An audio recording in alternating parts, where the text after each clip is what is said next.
Welcome back. You're watching CNN Newsroom. I'm Linda KINKADE. Good to have you with us. An update on our breaking news this hour. Cybersecurity firm CrowdStrike apologizing for what experts now say could be the largest tech outage in history. Its CEO saying the company is deeply sorry and, quote, "We understand the gravity of the situation." Airlines, banks and healthcare are just some of the entities across the world trying to regain footing. CrowdStrike says a defect in one of its software updates for Microsoft systems was behind the incident.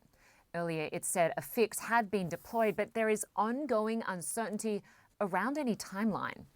Well, meantime, it's misery for airline passengers with more than 25,000 flights delayed worldwide and thousands more cancelled. Well, they want to get the view from the world's busiest airport, Hartsfield-Jackson in Atlanta. Isabel Rosales joins us now live. Good to see you, Isabel. So certainly plenty of frustrated passengers right around the world right now. We know that more than 1,700 flights in the US alone have been cancelled. What are you seeing from those you're speaking to? Linda, it is a mess. And this is not just the world's busiest airport, but also the airport with the most cancellations in the entirety of the U.S. Over 400 flights canceled or delayed so far here at Hartsfield-Jackson, to the point now that we're just seeing people like this in these massive lines, barely budging, just waiting to get answers and hoping that they can make their flights. We've also have heard from a spokesperson for the airport that they've brought in extra manpower to help out these airlines. We've seen people coming out with bottles of water, giving them out to passengers who are understandably frustrated by this situation. Earlier, I spoke to a woman who has a time-sensitive situation. She's trying to make a funeral that's happening tomorrow. I've spoken with other passengers, too, trying to make weddings, including one who's a bridesmaid and has the bride's jewelry in her luggage. So clearly, people need to make these flights. Let me introduce you over here to Orlando, who's on vacation. Orlando, I know that you're a patient person, right? What have you seen here these past couple of hours? Oh, I mean, pretty much everybody's been kind of just waiting around, trying to see if they're getting the opportunity to be able to get on. For the most part, everyone's been kind of cool and chill. You have some people who are kind of disgruntled about it. They've been here for hours, and I understand that. But for the most part, everyone has to have to wait around and just see what happens. I mean, if you're going to be frustrated, you can be, but it's not going to make the line move any faster. So you might as well just go with it and roll with the flow. And I've seen some people who've actually given up on the whole airport experience. They're getting a rental, they're hitting the roads and trying to get to where they need to get that way.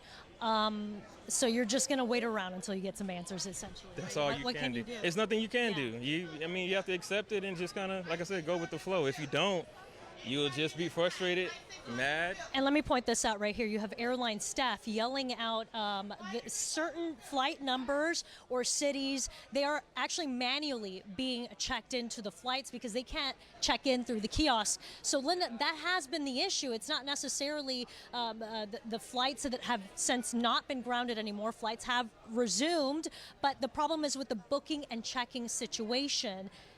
Airline staff have to manually check them in, yelling for that. And even when people make it past TSA and security, they're confused. They don't know what concourse to go into. The information boards, I'm told, from the inside, wiped out with the lack of information. And one last thing, Linda, 300,000 passengers expected at this airport today alone.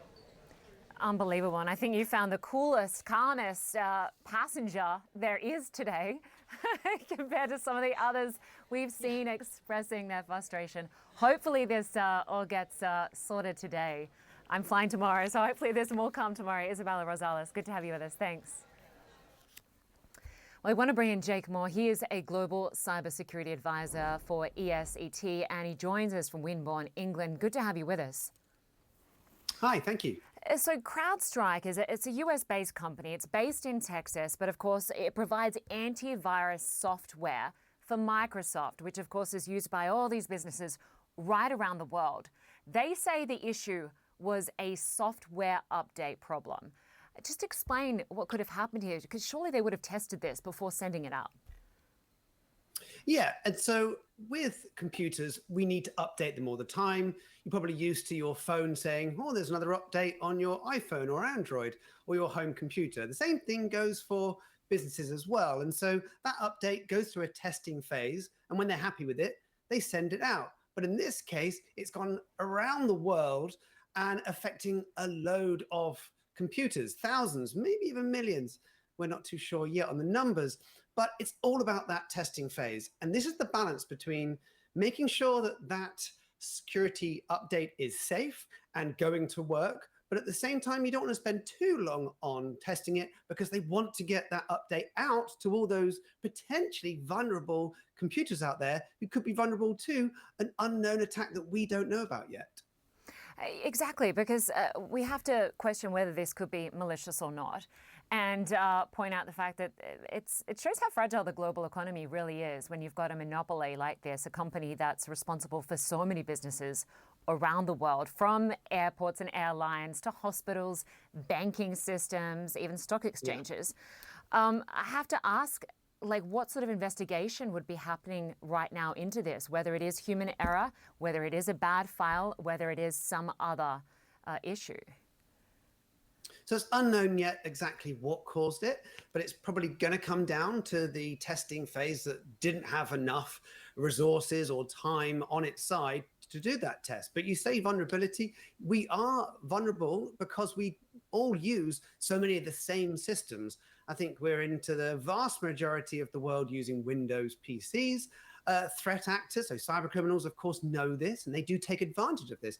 That's why some viruses will only work on Windows machines that won't then work on Apple products. And this is just a numbers game for them, and they go for the vast majority to get those effects. But this isn't a financially motivated attack. It's not even seen to be a cyber attack. It may mean that we get threat actors looking at this as a potential in the future, but hopefully CrowdStrike and all the other companies watching will learn from this and put far more into that testing phase in the future.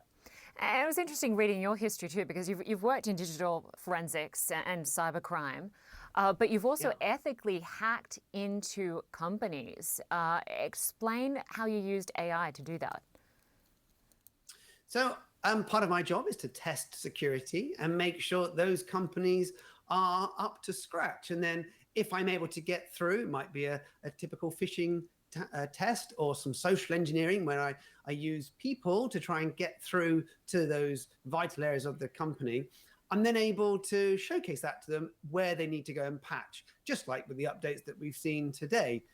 Recently, I've been using AI a lot because it's available and it's what's coming in the future. These days, you can actually copy people's voices. And so recently, I did copy someone's voice and sent a voice note to the financial director of a company asking to move money into account, which was my account. This is all with permission, of course, and that money was sent into my personal account because the financial director believed they were speaking to the CEO of the company. Even though they have procedures in place, they cut the corner and thought, well, it must be them. I'd looked online to see where they were, and I added that all into it. And of course, this is what comes down to the fact that we're vulnerable because people can be very good at manipulating other people. All right, well, we'll see what comes of this issue because obviously this problem is costing businesses around the globe a fortune and certainly delaying many, many flights, cancelling many, many more. We will continue to cover this story. Jake Moore, thanks so much for your insight. Thank you. Well, US officials have denounced it as a sham, a Russian court issuing a verdict in the espionage trial of an American journalist. Just ahead, CNN's Matthew Chance has the latest on that verdict.